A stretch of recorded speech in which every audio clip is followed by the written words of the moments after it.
Halo, kembali lagi bersama saya dengan Maria Alexandra sekalian Luis Cleopatra dari kelas PTI 2020B dengan NIM 20050974062. Di sini saya kembali lagi untuk membahas cabling kabel UTP. Nah, kabel UTP dalam jaringan LAN atau kabel data yang sering digunakan untuk komunikasi antara komputer dengan komputer dengan perangkat jaringan lainnya. Alasan yang membuat sering digunakan pada jaringan LAN adalah harganya relatif murah serta mudah didapat, dan juga kabel UTP ini bisa diandalkan untuk sebatas jaringan LAN. Kabel UTP. Nah, UTP ini merupakan kependekan dari Unshielded Twist Pair. Dinamakan unshielded karena kabel UTP tidak dilengkapi dengan pelindung yang memungkinkan kabel tersebut kurang tahan dengan interferensi elektromagnetik. Lalu kenapa disebut twisted pair? Karena di dalamnya terdapat kabel-kabel yang disusun saling berpasangan spiral atau saling berlilitan. Nah, jumlah kabel ini yang di dalam kabel UTP terbagi jadi 8, sehingga terdapat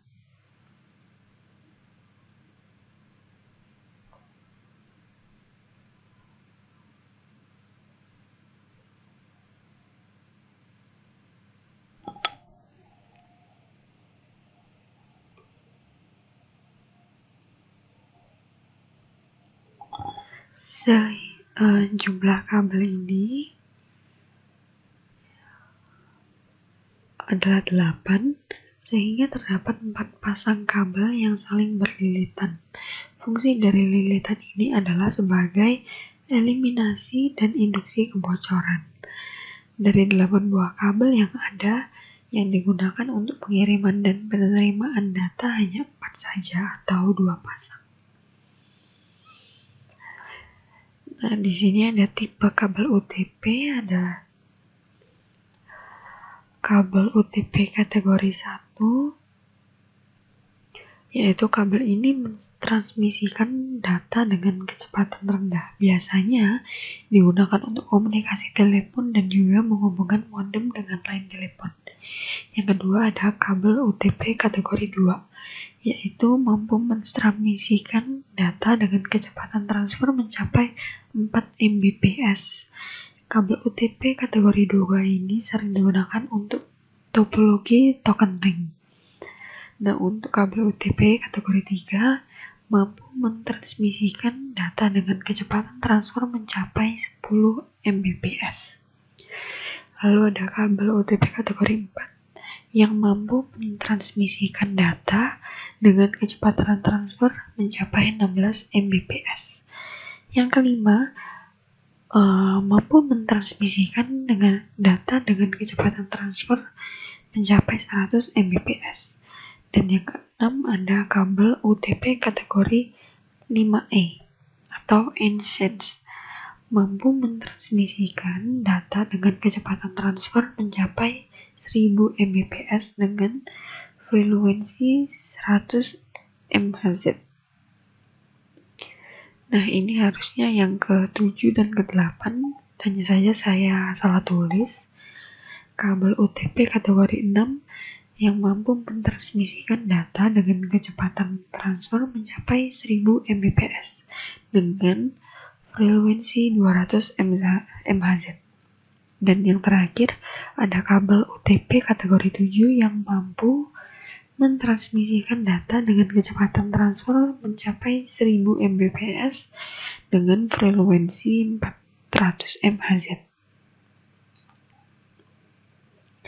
Nah, berdasarkan standar tersebut, kita dapat membuat 3 jenis atau tipe penyusunan kabel UTP, yaitu yang pertama straight through cable, yang kedua crossover cable, dan rollover cable.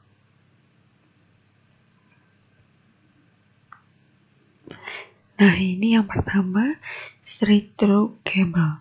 Jenis kabel ini menggunakan standar yang sama antara ujung satu dengan ujung yang satunya lagi.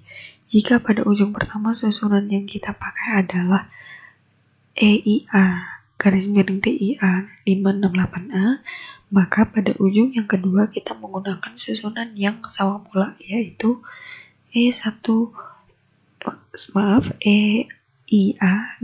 Begitu juga bila salah satu ujungnya menggunakan susunan EIA garis miring TIA 568B, maka ujung satunya menggunakan susunan yang sama.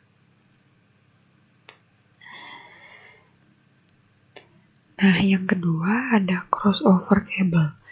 Penyusunan kabel crossover atau silang berbeda dengan kabel straight through atau lurus.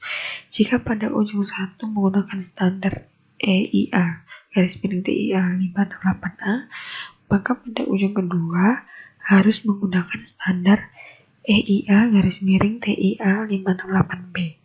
Bisa kita lihat bersama pada gambar yang ada tadi, kabel yang menyilang merupakan kabel yang berfungsi untuk mengirim dan menerima data, sedangkan dua pasang kabel yang lainnya susunannya tetap.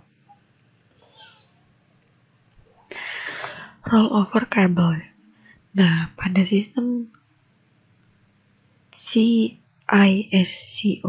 ada satu cara lain pemasangan kabel UTP yang digunakan untuk menghubungkan sebuah terminal dan modem ke konsol Cisco router atau konsol switch manageable. Cara ini disebut dengan rollover. Kabel rollover tersebut sebelumnya terkoneksi dengan DB25 atau DB9 adapter sebelum ke terminal. Nah, Anda dapat mengenali sebuah kabel rollover dengan melihat kedua ujung kabel, di mana warna kabel dari sisi yang satu akan berbalik pada sisi kabel di ujung yang lain. Misalnya kabel putih orange yang berada pada pin 1 ujung 1 akan berada pada pin 8 ujung lainnya. Nah, sekian itu tadi penjelasan saya. Bila ada pertanyaan, silahkan ditulis pada kolom komentar. Saya mohon maaf bila ada salah kata atau ada kekurangan. Terima kasih, sampai jumpa di penjelasan saya yang berikutnya.